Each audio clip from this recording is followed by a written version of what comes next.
following is a presentation of the Belly Up Sports Media Network.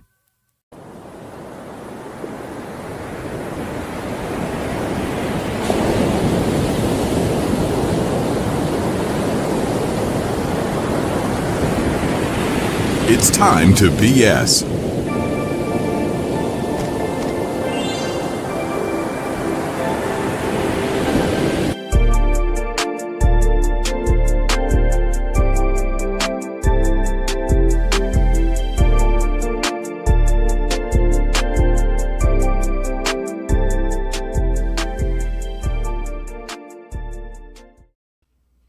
Jack, I have a great story to tell you before we start recording. Tell me the story. You texted me twice that you wanted to tell me this incredible story, so I'd love to hear it. So, as you know, I'm getting married in a year. And, you know, as weddings do go, the bride gets the grand entrance, the tribal chief entrance. Don't play it, because we'll get copyright. I'll just do this. Just do this.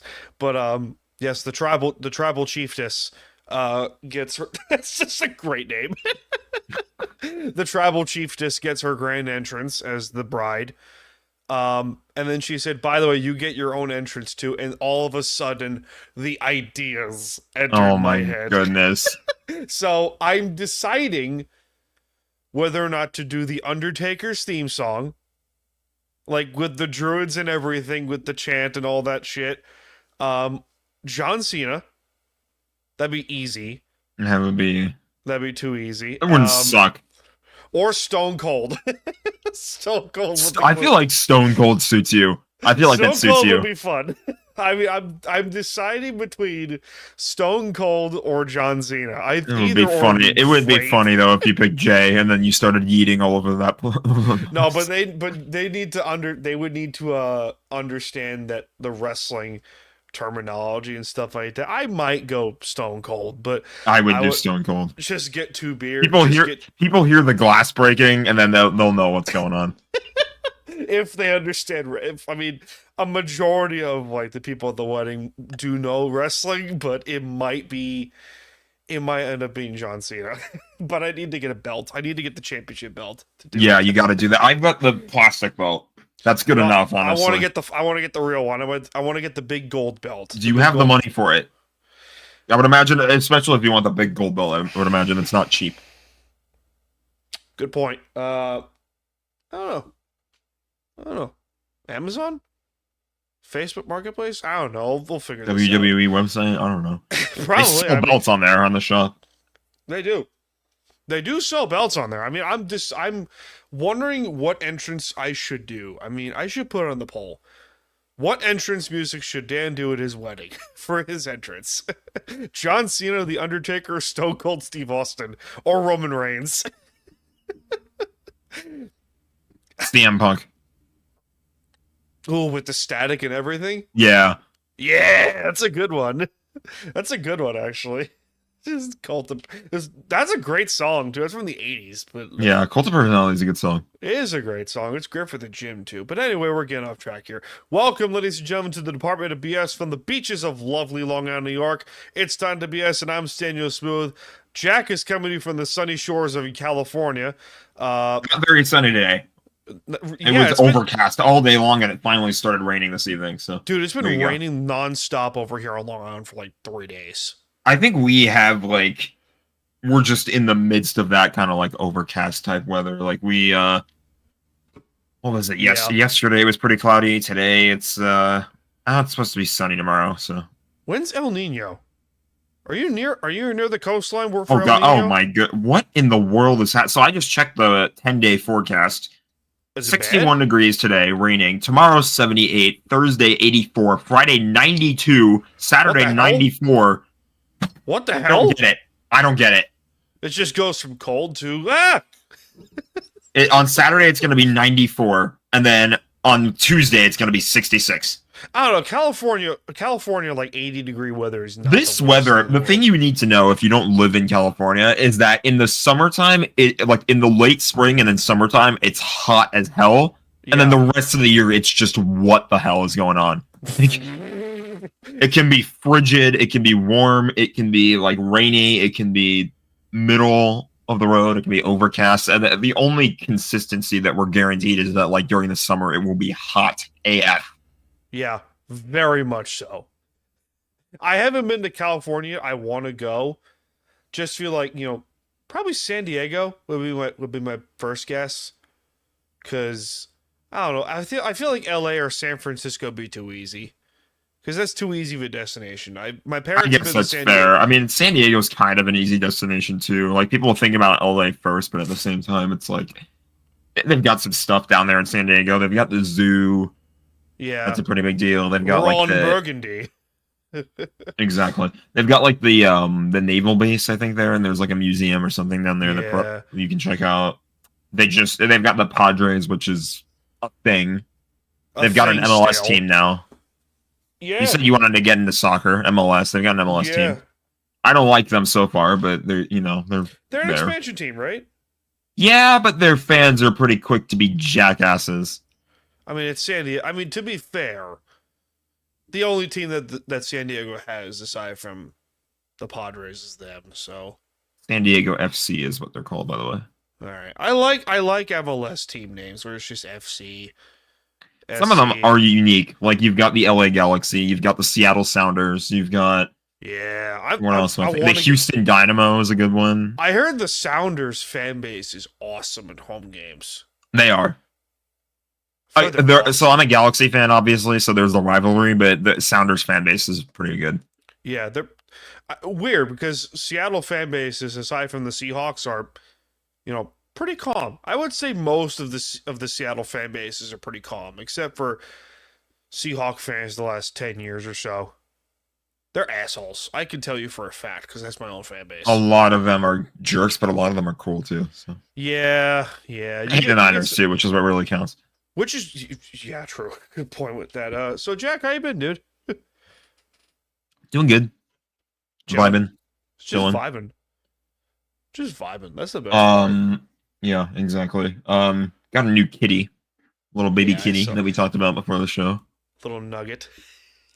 She's a marshmallow. Could be her name. Nobody's really settled on a name just yet. S'more. Oh, that might be good. I got you. I'm shocked you would come up with that. I'm gonna have to bring that one up. I'm gonna have to bring that one up. I win. He does look like a s'more. She's a calico, of course. Exactly. She's a s'more. Calicos are s'mores. That's delicious. By the way, a good s'more. What's up? Some context. I should mention that I'm watching the Dodger game while we record this. So if my head goes this direction, that would be why. Ohtani just hit a double to score Hai-Sung Kim. Hai-Sung Kim is nuts. He's insane. He's a very fun watch. Oh Jesus. Yeah. That's a dumb name. Oh, for Ohtani. Oh Jesus. Shohei, oh Jesus. Shohei, oh Jesus. Just in full, the full name, Shohei. The full name, Shohei, oh Jesus. Twitter, trademark, Twitter, now. Oh shit! But we have sports to get to because SPOATS. We have NBA playoff update. It's would you call this bi-weekly? I guess at this point because our schedules suck. Yeah, we've kind of gone a bit more bi-weekly as of late. That's about the most accurate way we can describe it. We could get weekly, but at the same point, we need to put together schedules and shit like that. Would Tuesdays work better for you? No. Oh shit. We'll figure it out. We'll figure out. That's an off-camera problem. That's an off-camera problem. That's an off-camera issue. Off-screen, off-air, off-studio, whatever the fuck you want to call it. Yeah. Out of kayfabe. Yeah, sure. Nice. The current favorite to win the NBA Finals, the number one record in the NBA, the Oklahoma City Thunder destroyed Memphis in a sweep. This is a sounds about right. It was a beatdown. Thunder won a lot of games this past regular season, so 68 games, by the way, which is I think 6th. I'm amazed the Lakers even managed to get one blowout win over them. Like that was. I think the Thunder won 68 games, which is 6th, top 10. Give me a second here. Wins in NBA history. Most top 10 wins in a regular season. The 71 Lakers are 4th with 69 wins. Nice. The Thunder, this year's Thunder are 5th. They are 5th Really? all time. They're 5th highest wins in NBA history with 68. Lakers in 71 with 69. I'm going to play the sound. Nice. 96 Bulls with 69. They're 3rd. The 72 win Bulls in 95 are number 2. And of course, the 2015 Golden State Warriors with 73 wins. So, yeah, they have the 5th best record in NBA history. Is Oklahoma City. And they won by an insane winning percentage, too. Yeah. Like, insane. Yeah, all you had to do is really look at their record, and it's like they are probably going the distance this year. Please beat Denver. I hope they beat Denver, but by the way that series is going, it might go 7. Yeah. It's one game still, but it's one game, but you never know. You never know at this point. Anyway, the Knicks in the Eastern Conference side beat Detroit in 6. We'll play Boston in round 2. And by the way, stole home court in game 1. That they did. Yeah. That game was funny. I enjoyed laughing at the Celtics. So, by the way, most missed threes in NBA playoff history in one game, 45. Jesus. That's insane. 45 missed threes is unacceptable. How do you do that? You can't do that. 40. How do you miss let alone 20 in one game? How do you do that? With today's shooting, good lord. You're bound to make at least one of 40. Like, yeah. Honest, and like you said, with today's shooting, with even like the best players in the world, would maybe miss like 10 out of 40 probably if it was Curry. Maybe less. True. Every time I think of Steph Curry shooting a 3, like, do you remember Sports Nation?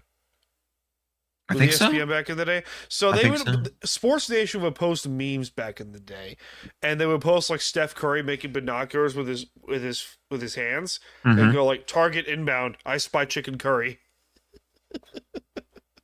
I love it. This is great. I missed that show. It was funny.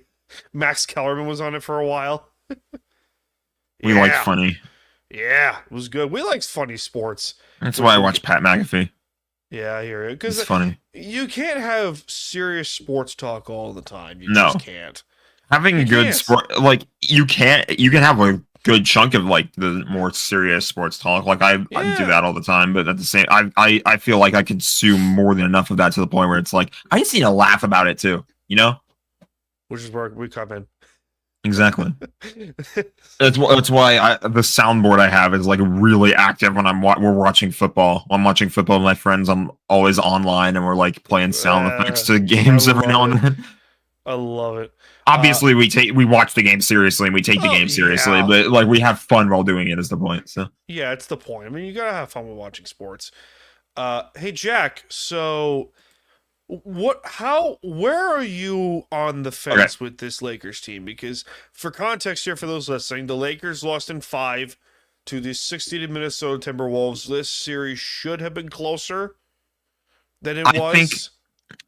I think the Lakers are a next year team. I think the Lakers, when you have an opportunity to trade for Luka Doncic, you don't say no.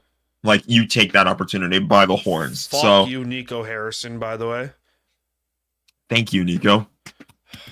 Yeah, I was, you can't say no to that trade, but at the same time, obviously they sacrificed a whole lot of defense to get Luka, so it became a little bit obvious that they weren't really going to get the replacements for the defense right away. So my opinion was if Jackson Hayes starts working out, he almost did, and like things start going better defensively, then it's like, all right, well, yeah, the Lakers, well, it would be fantastic if the Lakers could make it work this year, but I realistically think that they're better suited for the years beyond when they can actually like use free agency and the draft and stuff like that to get a legitimate center.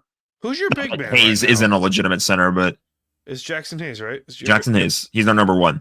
So, And he's not terrible. He just doesn't have the No. experience. He's not built to go the whole year like some other, like Anthony Davis would be the guy all year long, basically, if he was still here. yeah, So we just need to find someone else to do that now. So, and we have a full offseason to do it. So I expect the Lakers to be a lot more competitive when they like have a more well-rounded team this year, because last year or this past season, they weren't well-rounded, but they had to do that because you have to get Luka Doncic when the other team is offering him to you. I'm with you. Yeah. But I don't know. I mean, hard to say if they're a next year team, but their they are. record says otherwise this past season. But then their again- record was.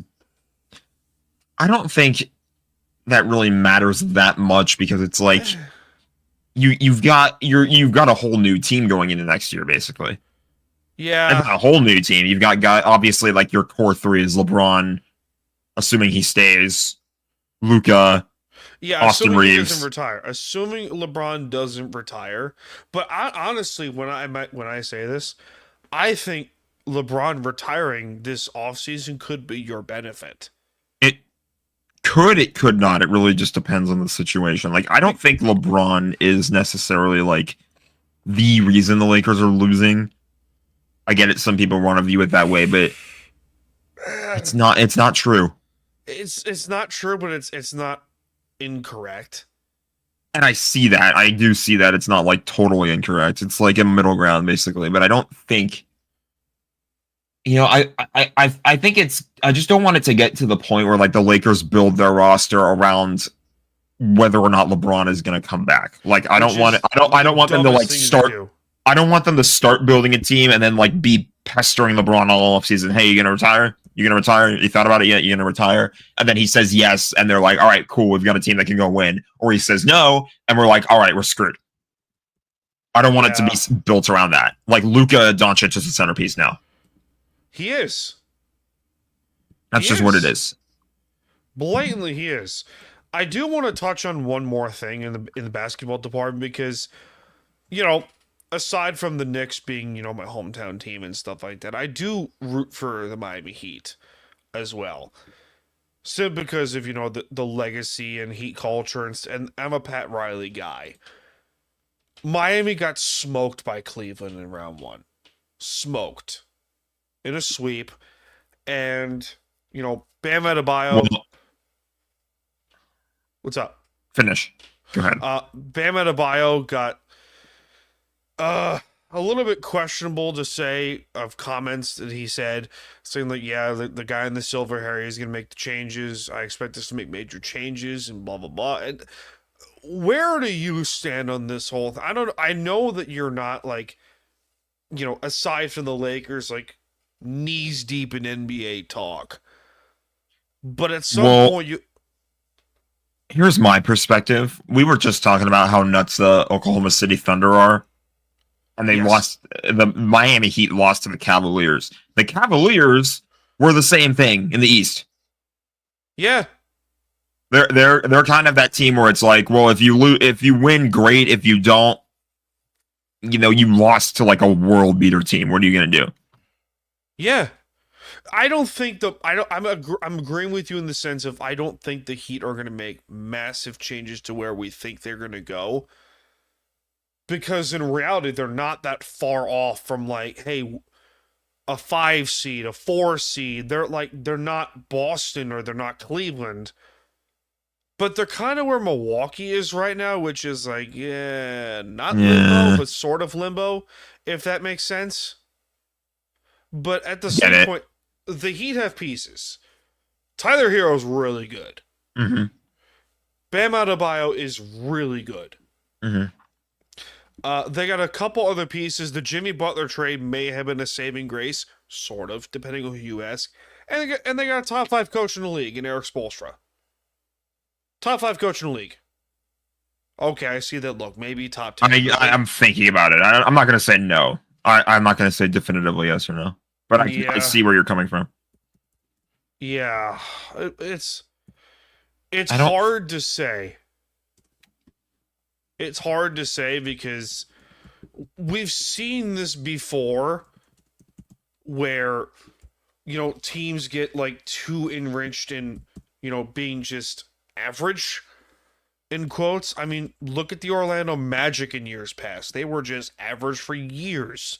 Mhm. And then they stunk, and look where, and they got Pablo Venchero, and they got really good pieces aside from that. But that's basically where you are if you're the Heat, which is your Orlando. You're going to be a 7 seed or a 6 seed, or maybe if you're lucky, you're a 5 seed. But you're not going to be, Cleveland, Boston, maybe the Knicks. But I think you're also seeing a lot in today's NBA, the age of the super team being dead. Yeah, it's not really the super team thing isn't really like a thing anymore, Which is great because if teams like Oklahoma City, Cleveland, the Knicks, Boston, if they were just loaded with stars left and right, they're not just loaded with stars, they're loaded with talent. Like, they have really good pieces. Like, the Knicks starting five is Jalen Brunson, who is an MVP type player. Josh Hart, who's a really good defensive guard. Mikal Bridges, awesome. OG Anunoby, awesome defensively. And Karl Anthony Towns, who up until last season was a superstar with Minnesota. Mm-hmm. He was. He was a superstar with the Timberwolves. And now he's one of the guys with the Knicks. And I don't know what the Heat can do. They're not going to I don't think they want to go star chasing again. Because you can't. And the rumors of Giannis Antetokounmpo going to go for it. It's really funny to me how we talk about the super team being dead, and there's a real chance the Lakers might actually turn into one, because if they get Giannis, oh boy, are we looking at a super team there. But Luka Doncic, LeBron James, assuming he stays, and if Giannis. LeBron retires, I think the likelihood of Giannis going to the Lakers becomes legitimately possible. I think it's possible anyway, though, because the reason Lakers, why you get Luka in is because the reason why having Luka helps is because it becomes a very attractive free agent destination. Yeah, free agents are going to look at the Lakers and be like, "This is a world-renowned franchise with one of the best players ever." Yeah, and it's like, and Luka's young too. Like, he's what, 25, 26? 26, I think. Yeah, he is not. He's like reaching his peak right now. Yeah, and he's going to be around for a long time. Yeah, assuming the Supermax gets done very soon, which I hope it does. Yeah, I just hope it gets extended for now, and then they'll deal with the Supermax later. But back to the Heat, I don't think the Miami Heat are going to make a massive changes of what people's assuming they're going to do. Because Riley's still there. Yeah, I don't have a pulse on the Heat, but all I'll say is that you lost to a team that was like the NBA Finals is probably going to be Cleveland against Oklahoma City. So, which wouldn't be a bad series. I mean, a fun series. If it could very well be one of any of the top three teams in the Eastern Conference, and Oklahoma City, and or possibly the Lakers. You never know at this point. Oh, the Lakers are out. Wow. What? Where? Uh-oh, retard alert. I just said or the Lakers in the Western Conference. Oh, in the yeah. Wow. Yeah. Yeah, that was I'm gonna play it again. Uh-oh, retard alert. Oh shit. Help me. We also, speaking of decrepit and deteriorating in terms of my brain, did you see the Greg Popovich press conference? He's no longer coach.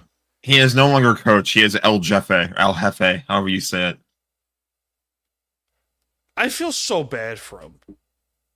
Because dude has been through how many health scares in the last 2 years?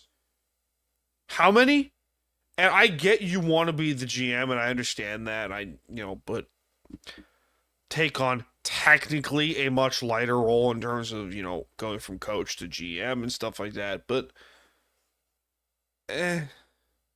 I saw that press conference, and I texted John. I was like, I feel so bad for the guy, because that Greg Popovich, arguably top 3 coach ever. Mm-hmm. Might as well be the best coach in NBA history, considering the longevity and the fact he managed to do it all with the San Antonio Spurs, who, up until the 90s, were a doormat. They were a doormat franchise. And then Pop comes in, and then they almost instantly become a winner over the course of 30 years. Good on you, Pop. But, it sucks, because, we all love Pop here. We do. And, say what you want about, Jack being a Laker fan. And, I'm sure he respects Greg Popovich as the coach. I do.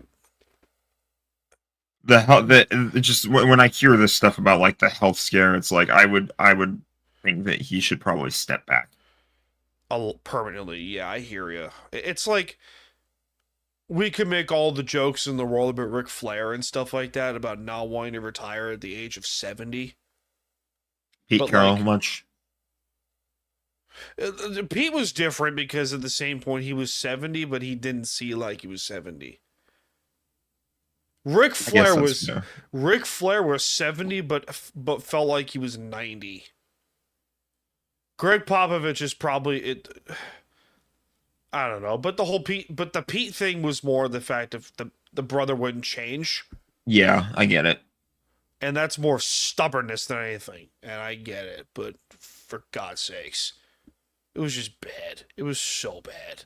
It was so bad to watch. Before we get to draft talk, Jack, we are a half hour into the show. That we are. And we all know what happens when we get to a certain point of the show. Time to pay the bills, pay for Jack. it. Let's do it. Time to pay the bills. Be right back. This show ain't free, so time for some ads. Adventure doesn't wait, so why should you?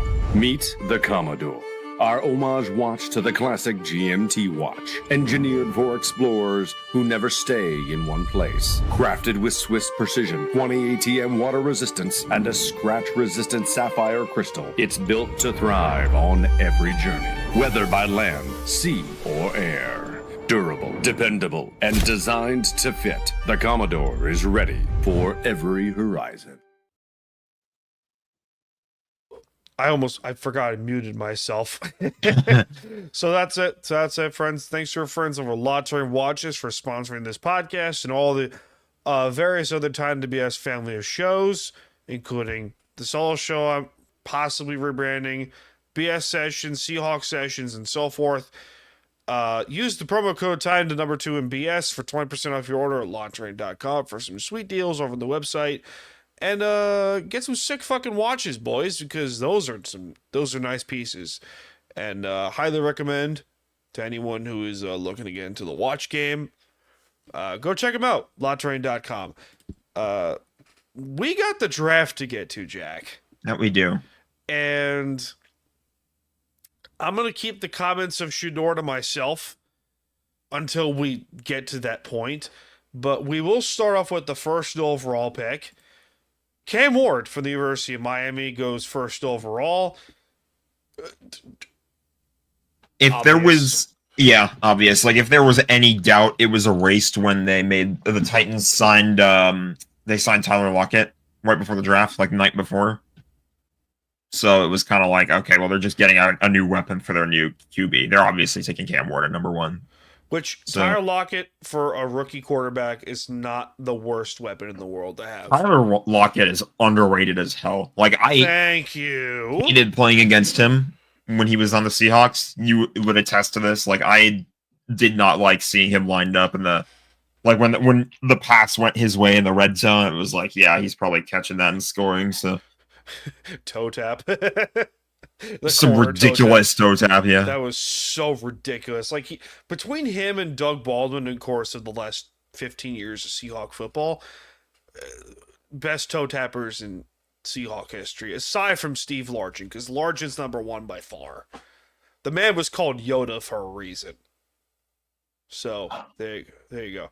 I hear you, Jack. Me too. #2, the Cleveland Browns traded 3 spots back with the Jacksonville Jaguars, who took utility man Travis Hunter. Not against it. This is the guy who's going to sell you tickets. Traded a lot too. Too much. Yeah, like that's a lot. And like I get it. I kind of do get it, but at the same time it's like spots? to go up 3 spots is aggressive. Like they really, really, really, really want Travis Hunter with that. Now, to be fair, who's the GM of the Jaguars again? He's a kid, right? I want to. It's not He's Balky anymore. 30. He makes Kyle Dubas look 50. Kyle Dubas also looks like he gets. Oh, it's James Gladstone. He was the scouting guy with the Rams. He was like the Rams scouting director. He's like 20 something. He's gotta be. How old is he? Fitting that he was the Rams guy because that's a Rams like move. How old is he? He's like 20 something. He's gotta be. I'm trying to figure this out right now.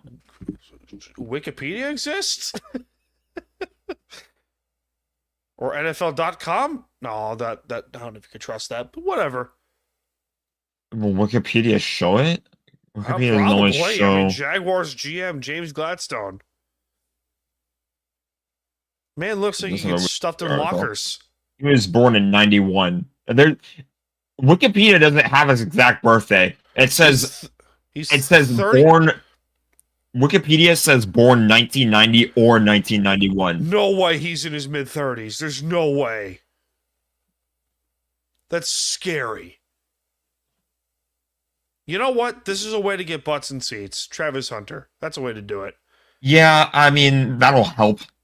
Was it the right move? I guess we'll find out because Whatever. Hunter's not a bad player at all, but there's also like the whole, like, is he going to play both sides of the ball? Are they going to let him do it? Are they going to let him do it regularly? I think those are fair questions. So, which, by the way, the first player in NFL history to do that since Troy Brown. He played receiver and safety. I want to do that in Madden. Like, I feel like Madden should have a way where you can create a player that can. There has to be a way to play do both this. sides of the ball. I don't know. Yes, if there you is. can. Linebacker. You can play linebacker and fullback, and or tight end, because Mike Vrabel. Sure, why not? I don't really want to play tight end in Madden. Like, I want to do a thing because like Madden had like a fictional story mode thing where like the guy who you played as, he played when he was in high school. He played a game where he was QB and then safety. Like, I want to do that. Yeah, I want to play QB and then safety in the same game. That's fun. That sounds fun. Fun as hell. Like, just make that an option. How'd the Rams do in the drafting department, Jack? I give the Rams a solid B. I need to look up their draft class, actually. Let me go ahead and do that really quick because I don't remember all of the picks off the top of my head. I will say Chris Paul Jr. is the steal of the draft for the Rams. That's his son, right? I don't know. It's gotta be. Anyway. I know that... You know what? Yeah. I was looking at the draft class, but I totally forgot that I needed to talk about what the Rams actually did on day one was actually scam the shit out of the Atlanta Falcons. Atlanta, no disrespect, I like Raheem Morris, but I hope you go 0-17 next year. Wow. Because the Rams, if you don't know, the Rams traded back out of day one with the Atlanta Falcons, and they got an extra first-round pick out of it. We have the Rams... breaking news, by the way, in the wrestling department, Jack. Oh, in the wrestling department? Hold on.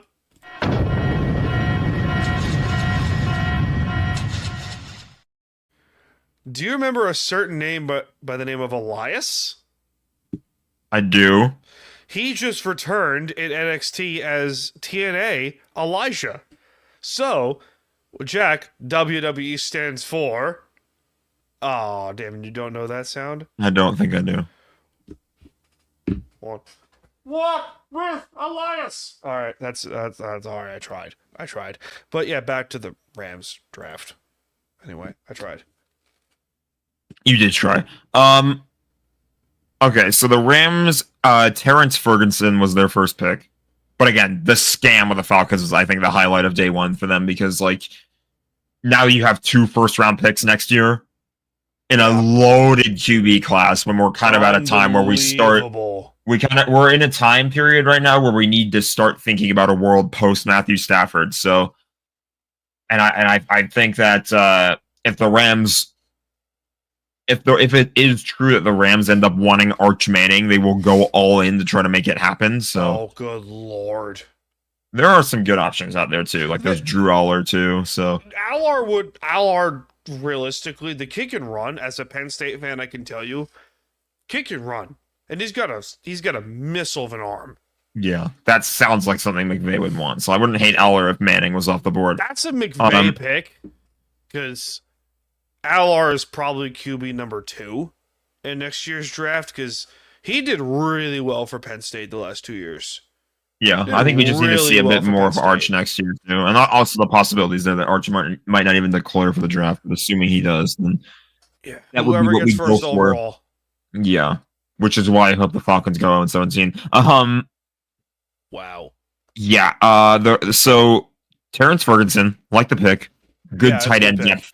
I can't complain about hating about the tight end depth because, especially with Tyler Higbee going down, I think Colby Parkinson is still here, which is good. So depth at tight end, I think you can finally say is there a little bit. Josiah Stewart was our next pick. A&M guy, and right? What? It was a Texas A&M guy, right? Or Shamar Stewart. I'm thinking Shamar Stewart. Never mind. Yeah, he played for Michigan, I think. Yeah, this is Michigan. It's more linebacker depth, which I like. They need that. They always need linebacker depth. Correct. Or it's like he's outside linebacker, but it's pass rush. It's like exactly what we can need. Like they're like would be the worst thing in the world for you guys though, because I don't hate building up the front 4 or the front 5, depending on what like scheme they want to play with, front 7, etc. You know what I mean? Like nobody would. Football terminology. Yeah, football terminology. You guys get it. Mookie Betts is pinch hitting, by the way. I thought he was just out for this game and resting, but they are with the scores 4-4. We're in the top of the 8th. 2 outs, man on 3rd. So makes sense. Okay. Jarquez Hunter, running back from Auburn, was our next pick. Yeah, good pick. I like it. They last year drafted Blake Corum because they basically wanted to have 2 of Kyron Williams, but after Kyron got most of the touches, I think they wanted to draft a running back that complements him more than is just a carbon copy of the guy. You want to have a guy who's capable of explosives. Kyron blocks great, and he's good at finishing drives too and getting like those little runs that you need to get through. He's not an explosive back. Jarquez Hunter can be the explosive back. So yeah. I think they complement each other kind of nicely. Correct. I'm with you. Who else did they pick? Ty Hamilton was our next pick. Again, building up the pass rush. Defensive tackle out of Ohio State. And then Chris Paul Jr. out of Ole Miss was the pick after that. So again, really building up the pass rush, really building up the defense. Chris Paul is the inside linebacker. I mean, you can't complain about that one at all. Like that, I gave that one an A+ draft grade. Like that was a steal and a half. So I'm really happy that he fell to the Rams. You would give their overall draft grade like we got one more pick. We got one more pick. All right. Konata Mumpfield, wide receiver out of Pittsburgh. It's a very crowded receiver room, but I feel like, and there are some fans out there who are saying that he complements them a little bit well, and there's a chance that he could end up finding a role. And with this Rams team and receivers, you never know. Like Puka Nacua was a 5th-round guy. Cooper Kupp was a 3rd-round guy. So, you know, the Rams are really, really good at finding their hidden gems. So just because he was taken at 242nd overall doesn't necessarily mean there's no chance he will do anything. Correct. So I give it a B. All right. Because I feel like some of the picks could have been better. Like I wouldn't have expected them to draft a receiver, but like if he works, he does. But if it's not, then it's just another receiver that'll be a camp body, and that's it. But who knows? Ty Hamilton probably won't start right away. Jarquez Hunter probably won't start right away. Well, he won't start because Kyron, but Josiah Stewart's a good ad.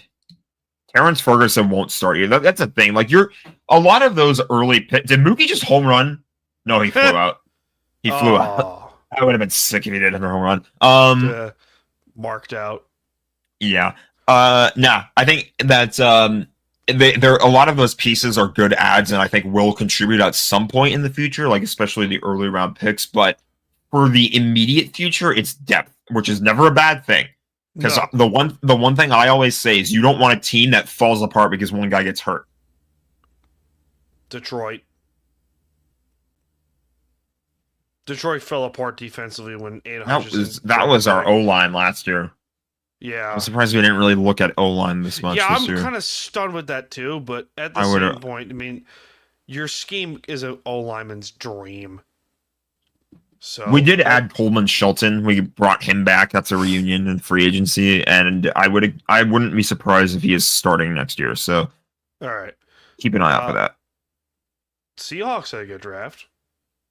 Go ahead and talk about the Seahawks draft. I will talk about the Seahawks draft because I'm loving this draft. I will give them the only exception that keeps you from saying A+ is the fact that they didn't go corner on one of their late round picks, but at the same point, I'm not mad about it. Their first 3 of their first 4 picks, I loved all of them.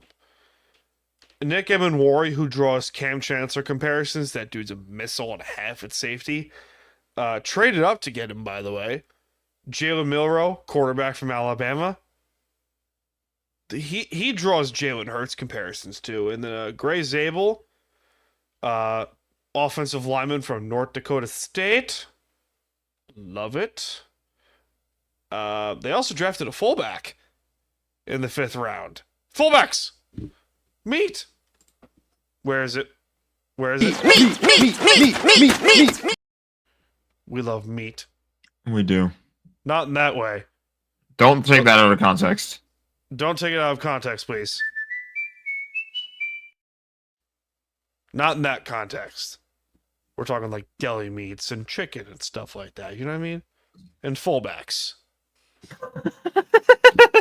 Fullbacks for the win! You mentioned multiple deli meats like food, and then you say fullbacks.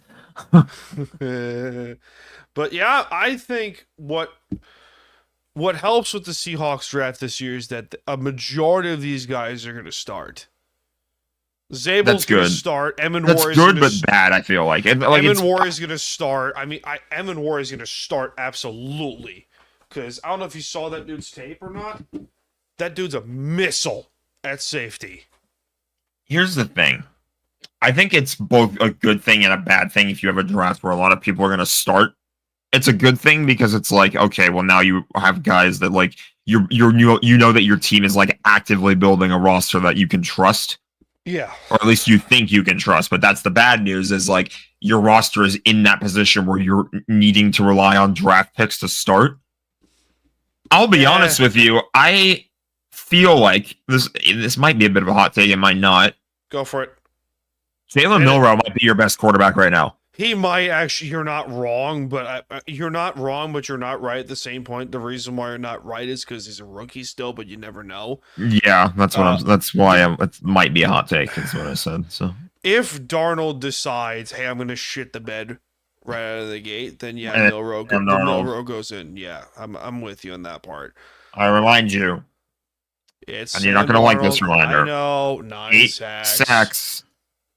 Was it 9? Yeah, it was probably 9. 8 or 9. Or, here's another idea that's going to be very controversial. You could shut the fuck up.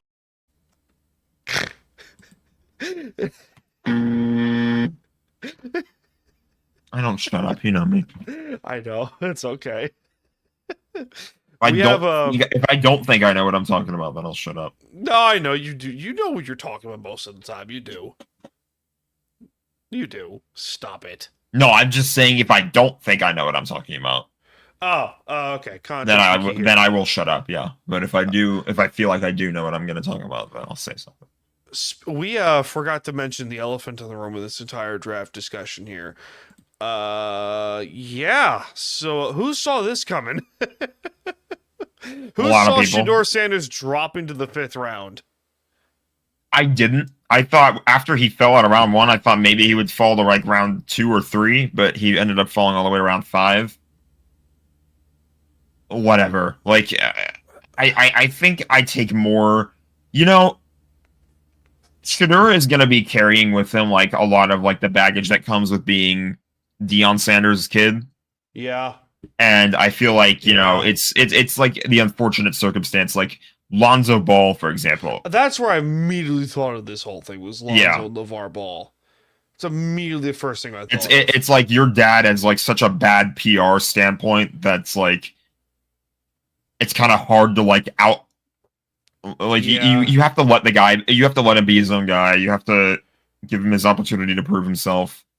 And this, by the way, let's also preface this by saying, we're gonna take a very risky turn real quick because there's a comment by one former NBA All-Star Steven Jackson who says no one likes a strong black man at quarterback. Meanwhile, may I remind you, Cam Ward went 1st overall.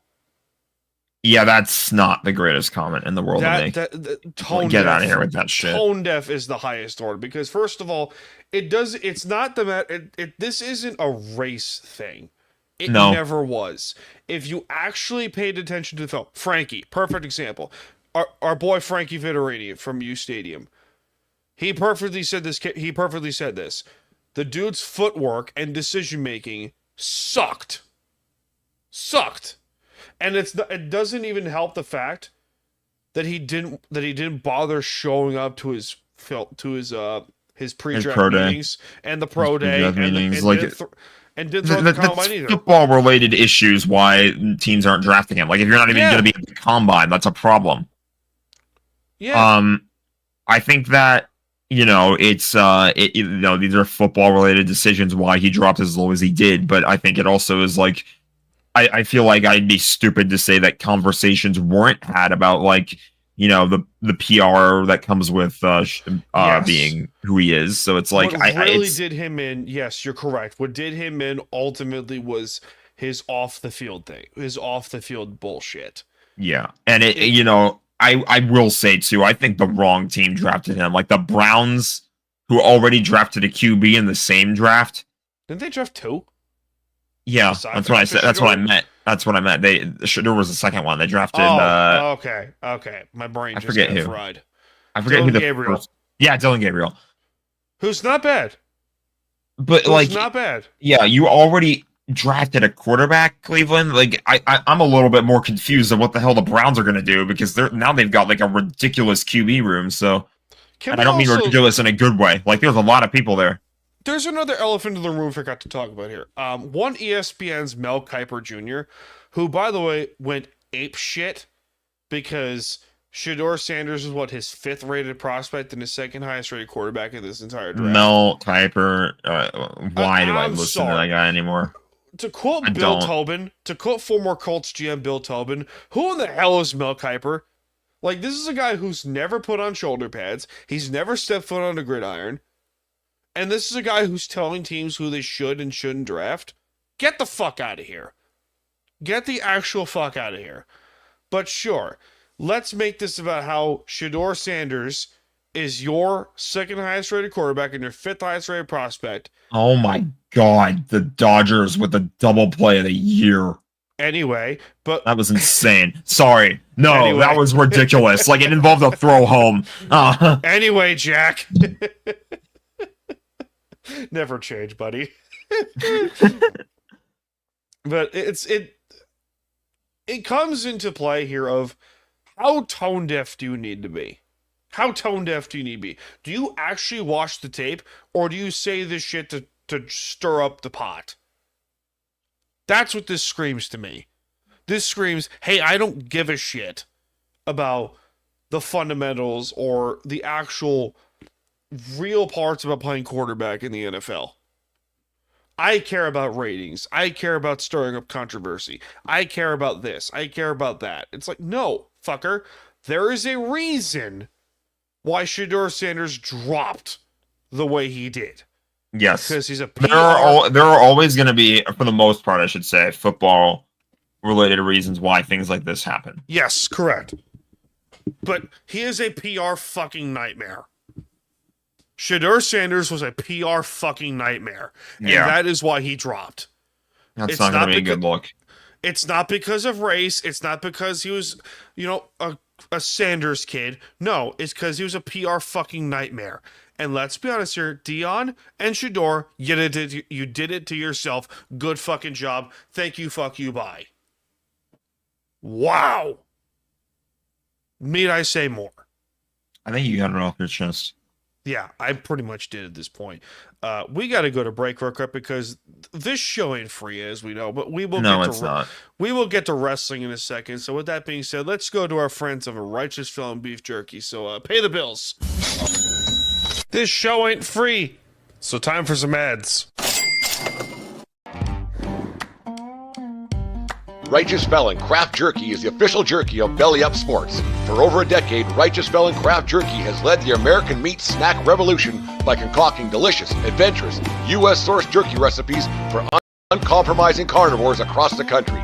With 15 different flavors to choose from, Righteous Felon has all jerky lovers covered, and by using promo code BELLYUP, you will get 15% off your purchase at RighteousFelon.com. Do your taste buds a favor today and rip into a bag of Righteous Felon jerky.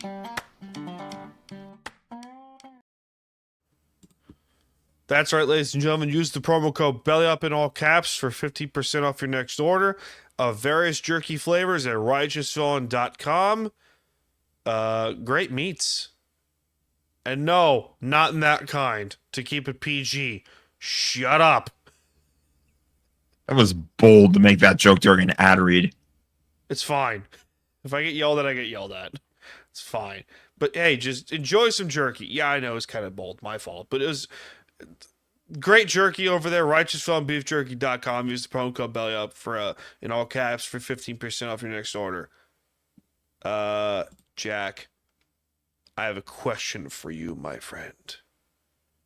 What time is it? It's ring time. It is ring time.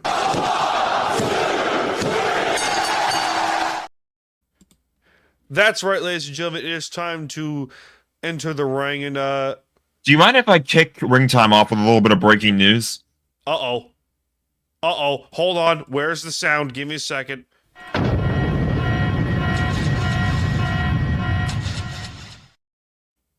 What do you got, Jack? This was just announced for WWE NXT Battleground. Oh? Joe Hendry will defend the TNA World Championship against Trick Williams. At a PLE, at a WWE PLE, they're going to defend the TNA World Championship. You were to tell me that 15 years ago, I would have said you're out of your damn mind. You're out of your damn mind if you would have told me that 15 years ago that the TNA World Heavyweight title would be defended at an NXT, a WWE PLE, or pay-per-view, whatever the fuck you want to call it nowadays, but whatever. It's stunning, the fact that this has happened. But you know what? Good on TNA, good on NXT. It's incredible. It's insane. But we do need to touch up first. We have a massive return that just happened on SmackDown. No man is ever truly good. That's your favorite return. Oh my god. I marked out so hard. You did. It was awesome. And vouch. The second the guitar hit, I was like, oh my god.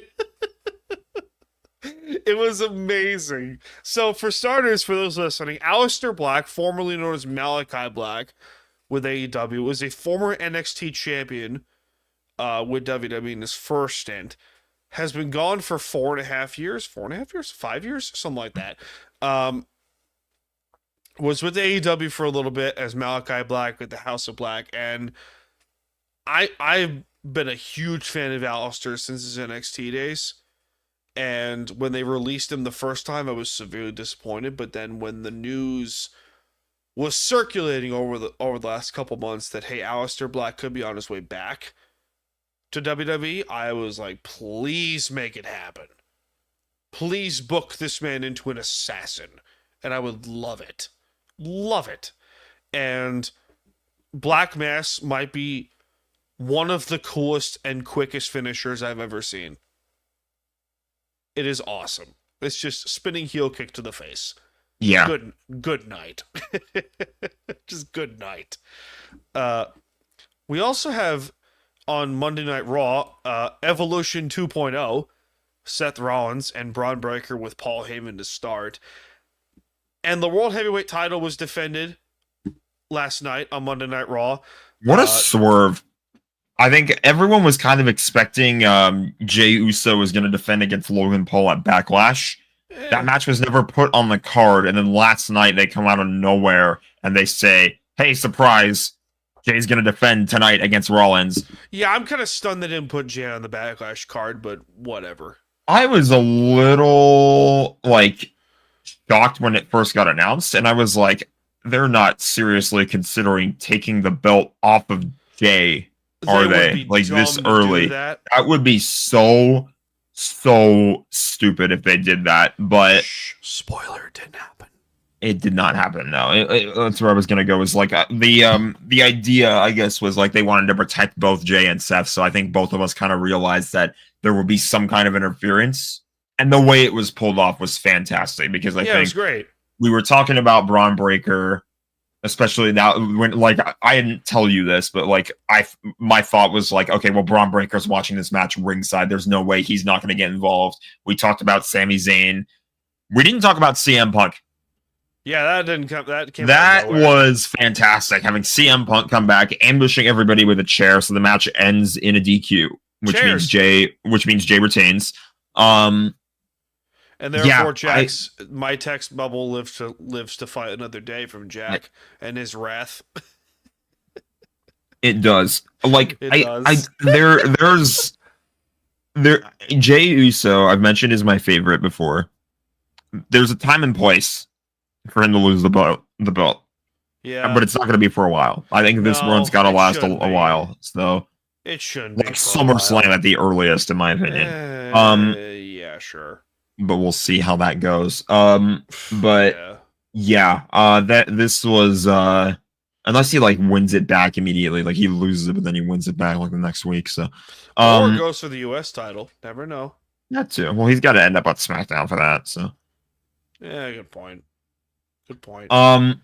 Yeah, that was a fantastic main event though. I feel like Seth and Jay need to work together more, because they put on a show in that match. Shockingly good from Jay. That was so good. I knew he had that in him too. He can wrestle. Yeah. He can freaking wrestle. Deal with it. Yeah. He if you still somehow thought that people hate this guy, I know Seth is supposed to be the heel, but everybody still does the whoa when he's talking. I have a serious question in regards to and Seth. Jey Uso is getting people to yeet instead of chant for Seth. I have a question for Seth, because this is the whole why do people hate the guy? I understand. We talked about this a couple weeks ago with Bianca Belair. I want to ask a legitimate question to why people dislike Seth Rollins, or like Seth Rollins for that matter. They are either, if they dislike Seth, it's because they're either just booing him because heel, or it's they're CM Punk fans.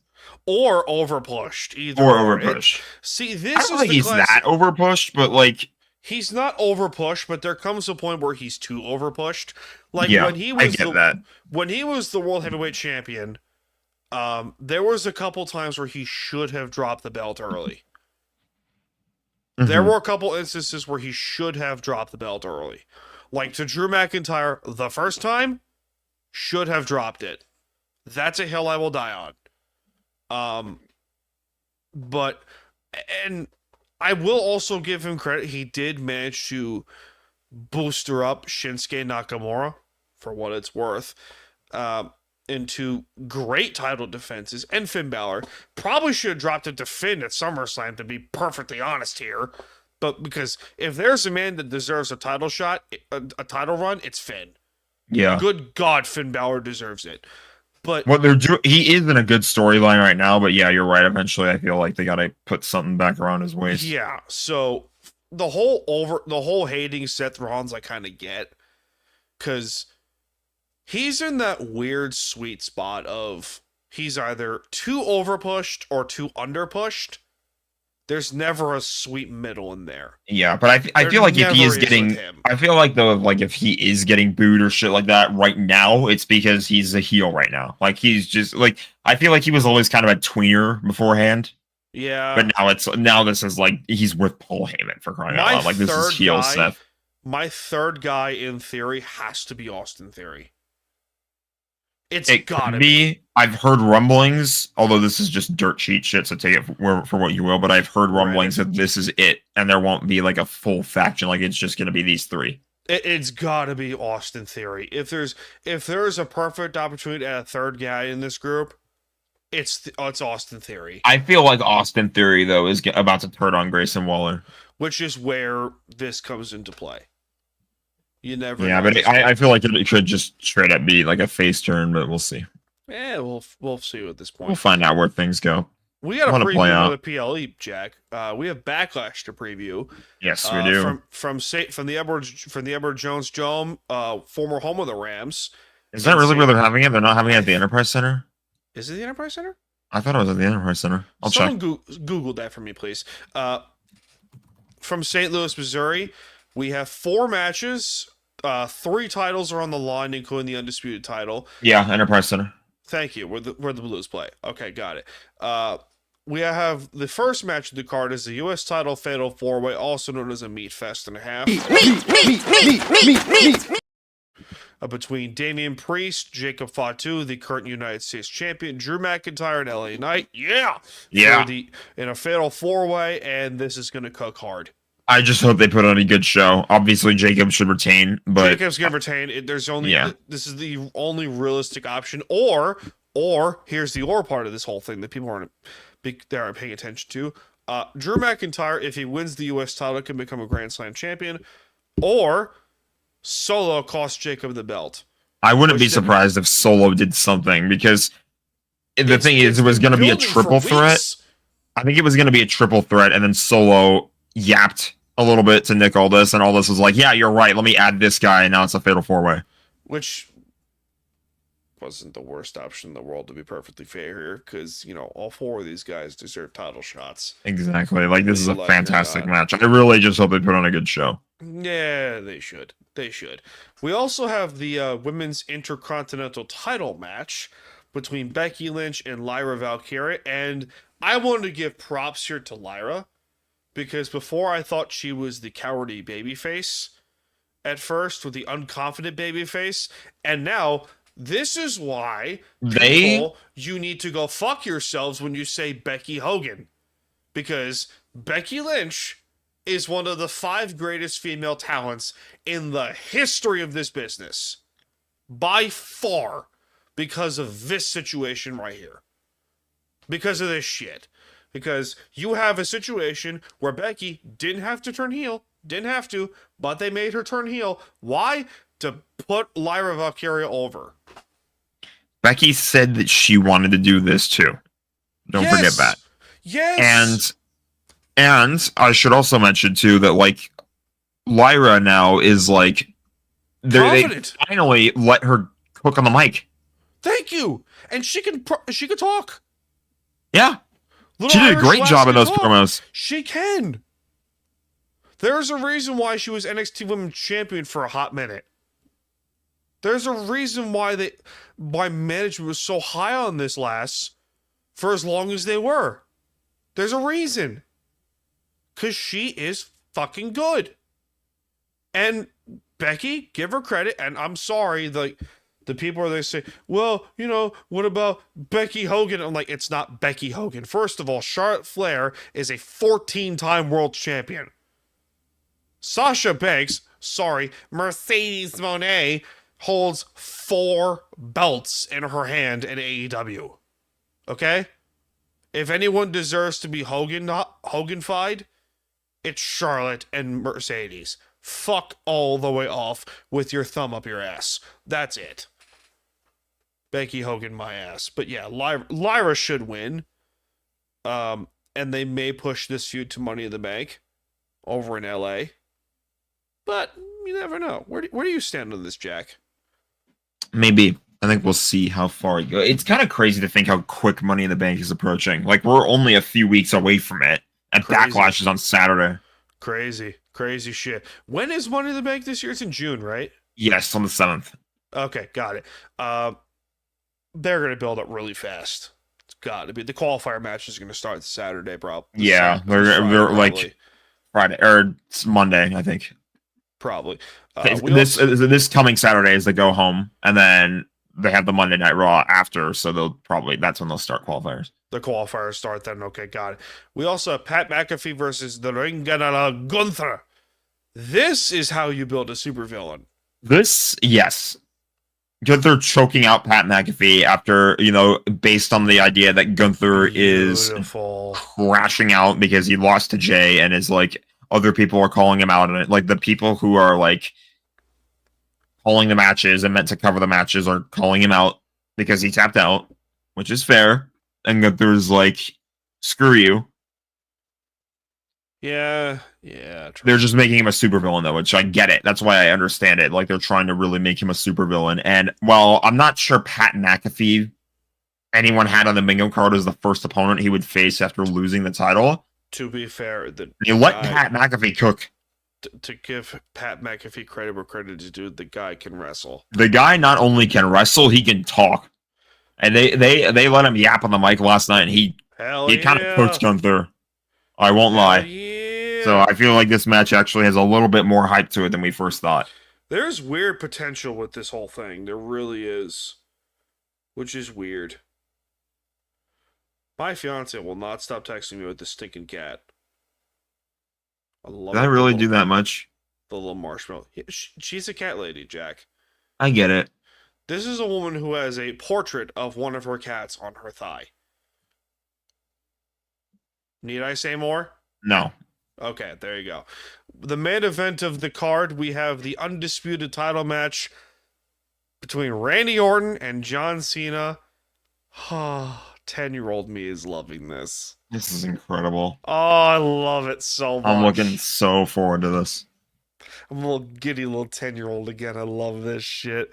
So, Randy Orton and John Cena, you can make a very good argument, top 10 rivalry between Men's Town and in the history of this company. The matches these two would have from 2007 going to like 2013 were fucking epic, including a famous I Quit match. Yes. In 2000 and 2008 for the WWE title at Breaking Point. Where, by the way, John Cena is undefeated in I Quit matches. For those keeping track, he's unbeaten in I Quit matches. First of all, let's also. Oh my god! Baseball? No, basketball. What happened? Tyrese Halliburton down 2, got his own rebound and put up a buzzer beater 3. Pacers are up 2-0 in the series. No way. To Cleveland? Yeah, to Cleveland. What? Who I was just talking about as a favorite. I hate basketball gods. I do. I hate them Playoffs, so man. much. Playoffs? Anyway, John I Cena just thought we were retaining, winning. right? Yes. John Cena retaining. They should put on a banger. But They yeah. should. It's gonna happen. When a match outcome like this is predictable, I just hope they put on a damn good show. And it looks Yeah, like it I should would hope that they will. For the It last should. match that these two will have. Yeah, I'm with you on this one. We had some major WWE releases happen. So around this time of the year, post WrestleMania, WWE goes through their annual budget cut releases where they let go some talent and stuff like that. So I got 4 names of the more notable names. So do what you want with this information. Braun Strowman was released. I'm happy they got him back. The dude can barely walk, but I'm happy he put on 2 major meat fests. Jacob Fatu and Bronson Reed, putting those 2 over. I would be very happy if there is a world in which he does come back. I don't know if he will, especially considering the state of his body, but Yeah. The fact, if this was his last act in WWE, the fact that he used it to put over guys like Fatu, Yeah. He went on. Yeah. He didn't go out on top, but he did a good job. he did a very good job. Dakota Kai, for some reason, people are losing their shit on her. And I'm like, why? She couldn't get over to save her life. She was constantly injured. You know, granted, yeah, she was in the women's IC title picture, but again, she couldn't get over to save her life. And She was there for injured. one fight and then lost the title. I feel like if they did end up putting the title on her, I don't know if it would have changed hands by this point, but Did you know she's also 37 years old? I did not. From looking at her, I had no idea. Now you know this information. Do what you want with it. So, Good for thought. next up, we have Shayna Baszler. So, I will give you a little history lesson on Shayna Baszler.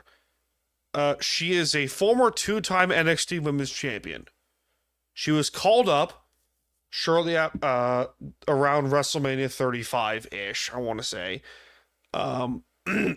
She won the chamber match the following year. She was pushed to the fucking moon. And then her momentum was basically stopped in its tracks, dead fucking cold, when she lost to Becky Lynch at Mania for the title. Ever since then, she has never been able to recover. This is one of the situations where, given the situation, she would have thrived. And I felt so bad because she has legitimate talent. Legitimate talent. As a cage fighter, mixed martial artist, and as a wrestler, she's awesome. But this is one of those situations where if she were to go to TNA or back to NXT, if they were to bring her back, I would not hate that. I wouldn't. Because she's that good. Right? Yeah. He's Googling shit. I'm not Googling shit. I'm yapping to people about the Pacers. Anyway. Yeah. I think the Dodgers might have just lost this game. Oh. The bases are now loaded with nobody out on the bottom of the 10th. That looks like a lost game to me. Like, all they have to do is hit a sac fly and it's over.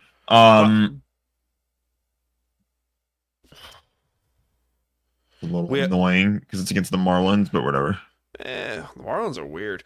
And we got one more release before we get off to the last topic of ring time. Cora Jade. And I said I would keep my comments to myself until now. Cora Jade.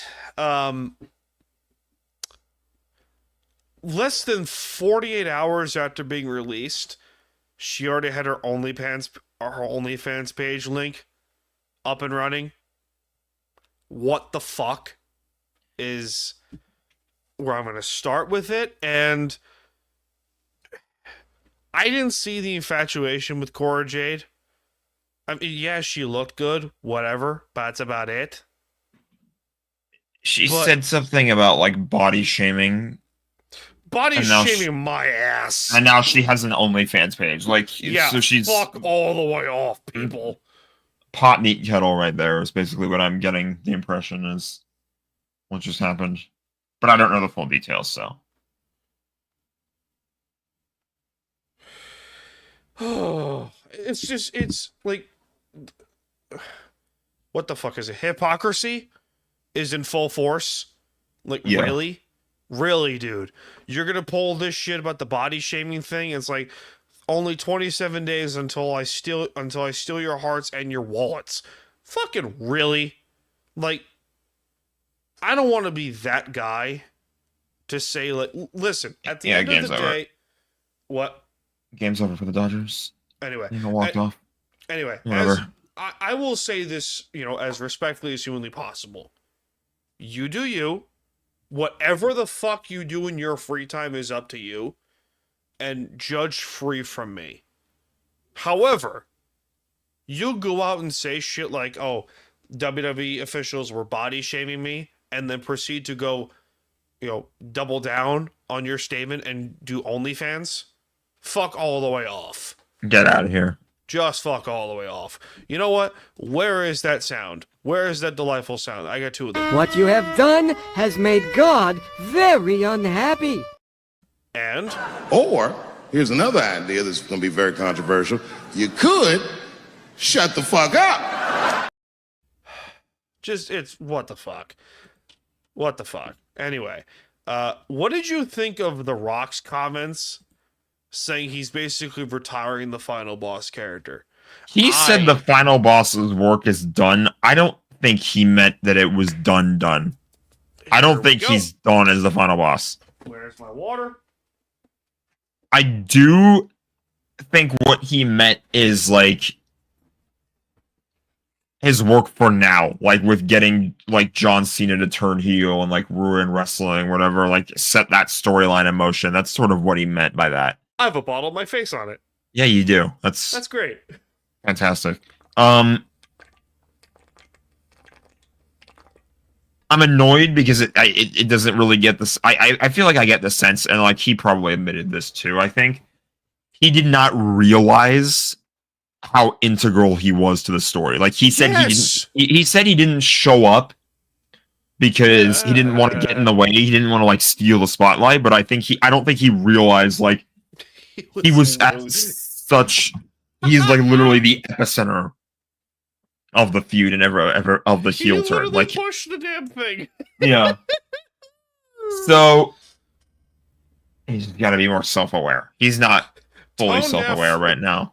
That's very The theme I don't think the final boss is done. I think we are going to see the final boss again if he ever makes another appearance. But the theme of today's show is tone deafness. Yeah, it is. It's pretty clearly. Isn't it great? Isn't it great? I'm just annoyed by it, but you know, it's just what the fuck, what the actual fuck is going on here? We have puck talk to get to, Jack, but yeah, we do. But are we paying for the show first? Are we paying the bills? I don't know. How long has it been? Half an hour, 20 minutes? We're at an hour 18. That's total. We're paying the bills. This show ain't free, so time for some ads. Hey everyone, it's Ryan from No Credentials Required to talk to you about one of our newest partners at Belly Up Sports, SeatGeek. Yeah, live sports is great on television, but the feeling of being at the arena is a priceless experience. That's why our friends at SeatGeek are there to help you find the best tickets at the best prices. Not only can you get tickets to sporting events, we can also get tickets to concerts, comedy shows, musicals, and more. Search for your desired event now at SeatGeek.com, enter promo code BellyUpSports at checkout, and you save $20 off your first purchase. SeatGeek. Life's an event. We have the tickets. That's right, friends. Use the promo code BellyUpSports in all caps to get $20 off your first purchase at SeatGeek.com or the SeatGeek app. So, support them because they support Belly Up Sports, Belly Up Media, and this program for a while now. So, yeah, get some great seats too. I actually used them for the Seahawks game I went to. I used SeatGeek, and I was very proud of the seats I got. I was on the 40-yard line. Granted, nosebleeds, but that was my fault, but still. Well, nosebleeds are fine at any sports because, like, yes, you're far away, but you can still see the whole thing better. So. Oh, I saw everything.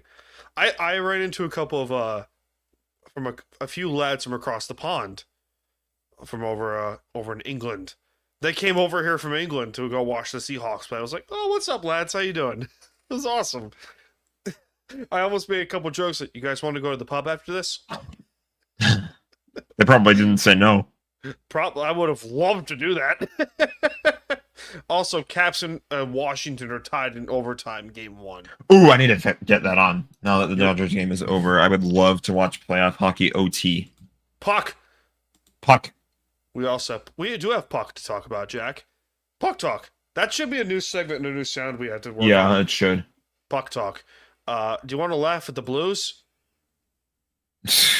I want to laugh, but I can also relate. Like, this is one of those things where it's like... I feel bad for them, but at the same point, I don't.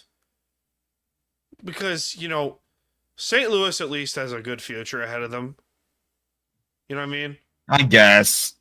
But like when it felt like this was more like, yeah, this is a pretty bad choke job by them. If you don't know what happens, the Blues were up 3-1 over the Winnipeg Jets with about 2 minutes remaining left in Game 7. Or yeah, they were up 3-1. Jets scored again, and then it got another flurry of attacks inside the final minute. And then they scored with 1.6 seconds left on the clock to send it to overtime, and then eventually went on to win the game in overtime. In double OT. It was beautiful. Double overtime, yes. Congrats to Winnipeg. That place went nuts. Yeah. Do I love that the Jets are finding success? No, because like we're the ones that kind of freed them from PLD, and like they're benefiting with our players. It's funny that I say that because I think Dubois is now on the ice for the Capitals in this game. But yeah, it's at the end of the day, the Jets have been a solid team all year, and this would have been pretty disappointing for them if they didn't win. So, yeah. But yeah, what are you gonna do? You know, that's the thing about the playoffs. You get pushed. Yeah. It's nice, Every though. team is gonna get pushed to their limit, no matter what the of course opponent is. Of course, I'm with you. We do have to talk about your Kings. Yeah, good news, bad news. Bad news. Can't beat the Oilers to save their lives.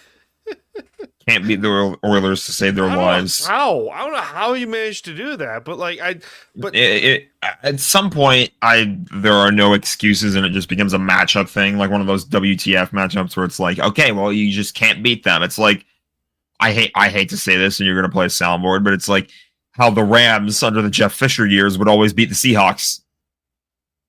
No, I'm not gonna play that sound. Yeah, like no matter what, it's the idea of no matter what the circumstances are, the Rams would always find a way to win.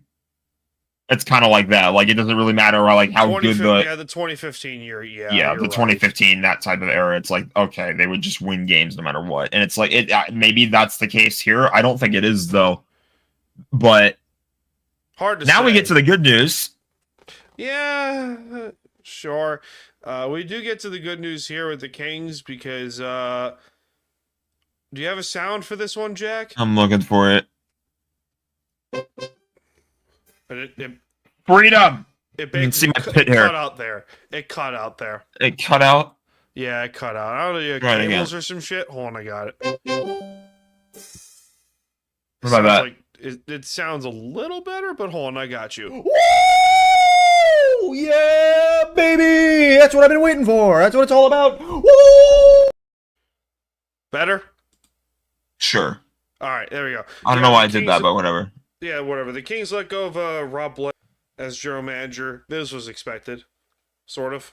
I don't know if it was expected, to be honest. Yeah, I don't think it was.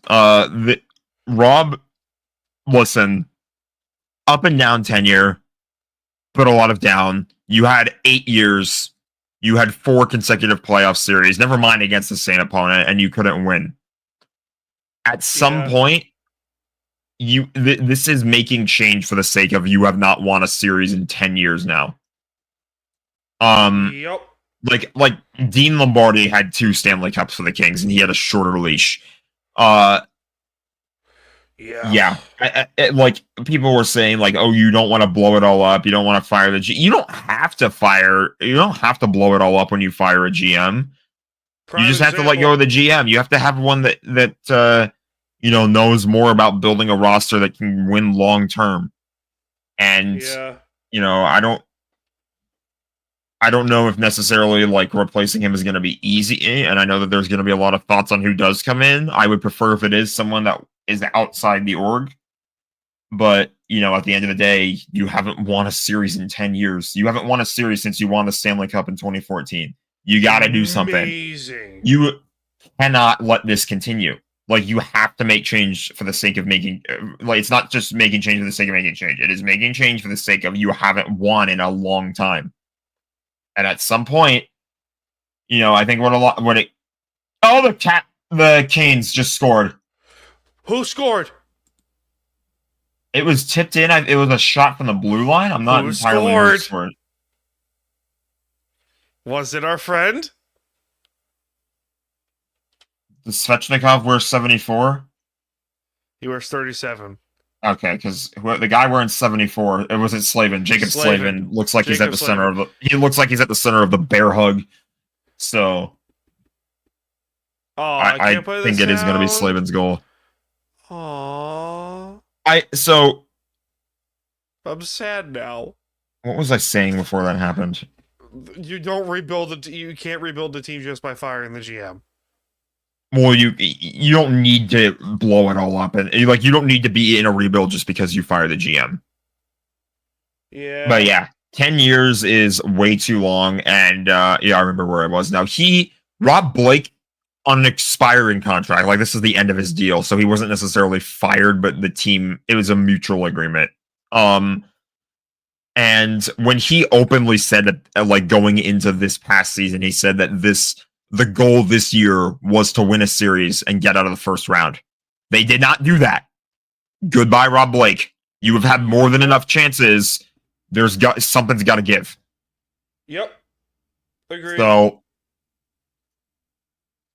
I've gone back and forth on Jim Hiller as to whether or not he should go too. I'm going to say he stays. I think after sitting back and looking at it, he really shit the bed in the playoffs, but at the end of the day, he's a rookie head coach. To be fair, he's going to learn. He's going to learn. Give him a little bit more time. The players like him. I say that, and it's not necessarily a guarantee that he's going to stay, because ultimately it's the call of the new GM, and they have already started searching for it. We don't know what's going to happen. It might be Bergevin. I hope not. I hope to God not. I hope to. He might actually end up as an Islander. Please no. We'll see where that goes. My first choice for the job would be Michael Fuda. He was the assistant GM until 2020. He was helping out as the development and the scouting, and he was a big reason why they won their 2 Stanley Cups. And I don't know how credible the source is, but apparently he said on the radio that it would be a dream job for him to come back, and he would love to come and do that and be the GM for the Kings. Yes, make it happen. Yeah. Bring him back. Bring him back. I would love to have Fuda back. That would be incredible. Speaking of drafting and the scouting, I don't think that they're going to bring back. I hope that they're not bringing back, or they're making Bergevin the number 1 guy, because Bergevin would. He seems like a Rob Blake hire more than a Luke Robitaille hire. And yeah, see Montreal for details. I believe this is now the part where you talk about what happened at the draft lottery. Wait, Jack. Do you hear that? What is that sound? What's that sound, Jack? Why, it only sounds like...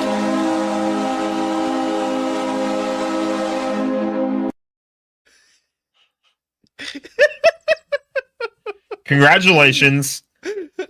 When I first heard about it, my immediate first thought, literally my immediate first thought was, what the hell? How did the Islanders win the draft lottery? My second thought was, oh God, I'm never going to hear the end of it from you. Yeah, that is how rent-free you are in my head. Look at this shit. Isn't it neat? What do you think my bullshit's complete? No. Yeah!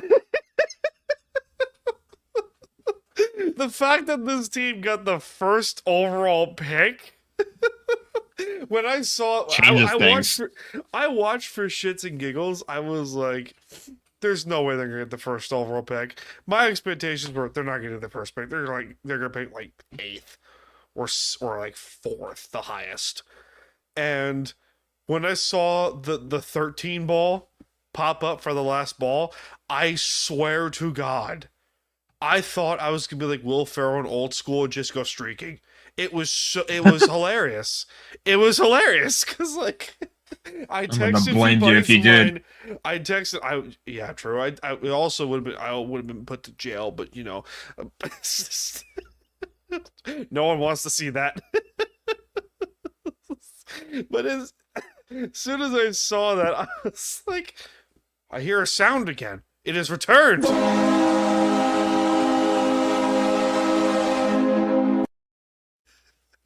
I texted you that video of like Jesse Pollock screaming over the sound of the Islanders' goal horn. It was hilarious. It was great. So yeah, for those of you who have not picked up the hint by now, the NHL draft lottery was last night as we're recording, and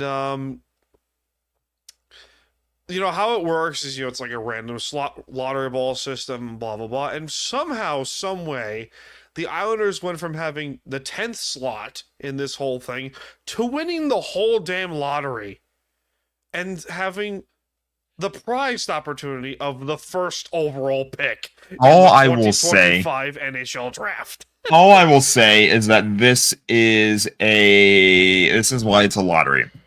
You know? Yeah. Yeah. Can you imagine it- if football had this? God, football doesn't need it. There's not enough games. No. There are pros and cons to a draft lottery, though, I will say. Yeah. Notably being that if there is a draft lottery, you can't tank. Correct. You can tank if you want, and try to have the highest pick, but the Oilers are the highest the ones probability. responsible for fucking up with the draft lottery rules in the past, right? I don't know. Because they lost so many games. Yeah, they did. They got Taylor Hall, Jordan Eberle, McDavid, and then who was the other guy? Who was the third guy? But I think they've been high and up in a lot of drafts as of late. That's probably why they goofed around with it. I didn't watch it, but what I will say is that they actually, from what I heard, they actually showed the drawing live on TV. Yeah, ESPN. Good. Yeah, they should have been doing that forever ago, because what they do is they have the drawing with the balls in the machine and everything like that, and what they do is they record it separately, but then they just upload it to YouTube, and the TV broadcast airs the results separately. They basically they have a secure room where they hold the lottery. Unfucking and then they take the results out of their room. So one person takes the results and leaves the room, and everyone else has to stay there until they announce it later on TV. And then they upload the video of the drawing to YouTube after the fact. Which is stupid. Just show it live on TV. They did. ESPN. They finally fixed that mistake. Thank you, ESPN. Thank you, NHL, for wanting to be a little bit more transparent. Yeah. So, there was no reason why they couldn't just put that on TV. So the fucking New York Islanders have the first overall pick in the NHL draft. That is insane. Who's the consensus? Who are they thinking? The top prospect right now is James Higgins, who, by the way, is from Long Island. Wouldn't that be something? Where's the sound?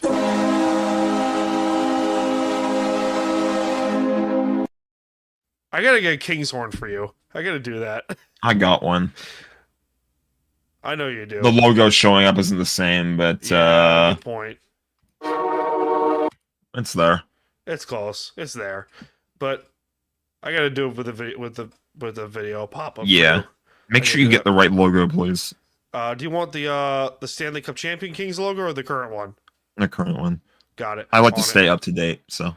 I hear you on that one. But yeah, James Higgins is as of right now, the consensus favorite to go be selected first overall by the Islanders. And by the way, this is a guy, shout out John Tavares, had Islander pajamas. He was an Islander fan growing up. That's always a good feeling too. How when you fucking grow up a fan. I just love hearing stories about that. When you grow up a fan of the team that you end up getting drafted for. Carter George is a goalie that got drafted by the Kings, and he was freaking out because he grew up a Kings fan, and he got a text from Anze Kopitar the night he got drafted, and he was going berserk. Marked out. It goes shit. Literally. Oh, I love it. I love this shit. We do have a couple things to get to before we close up shop for the day. I have a bit of a somber note to get to. You might not know who this person is, but unfortunately for me, I do. Dan Le Batard of ESPN, formerly of ESPN Radio over in Miami, has been doing his own thing now for Metal Arc Media for a while, and Levitard for me was a huge inspiration for this. A massive inspiration for this program. For his wackiness, out of pocket discussions, the legendary debate of the great sandwich debate, the looks like game which we've done in a while's past. Like Jared Goff looks like he clogged his girlfriend's bathroom. He doesn't want to talk about it. Tom Brady looks like a middle-aged lesbian. Like that one, that shit. And it was announced over the weekend that Stugatz, who is the co-host of the Levitard show, would be departing from the program. Basically putting, less and less appearances, and he's probably going to go... He's from Long Island, too, by the way, and he's going to go probably to WFAN over in New York City. But it's just... It sucks. It sucks to say, because these guys were my heroes in this weird little shenanigan we like to call the radio business. And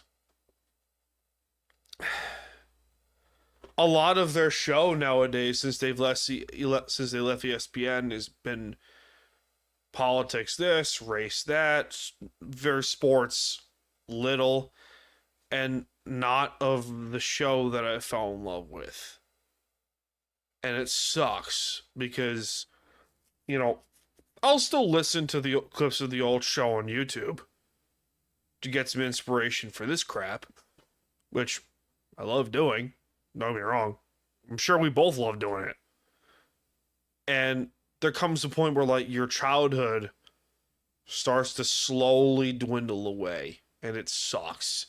Mm-hmm. It sucks. And, it happens to all of us. And, it's one of those where you go, fuck, I'm getting old. It sucks. Yeah. I hear you. We also have another ice bucket challenge that's been going around, Jack. You familiar with the ice bucket challenge? I am familiar with the ice bucket challenge. So there was the ice bucket challenge originally for ALS a number of years ago. This one is for mental health awareness, and we've been very vocal about, mental disabilities, mental health, blah, blah, blah, the whole 9 yards and stuff like that. And the fact that this is going around has been awesome to see. Because there's a lot of, big time content creators all over, social media. They're like, yeah, I'm doing this because of, this. And this means a lot to me and stuff like that. I eventually want to do this.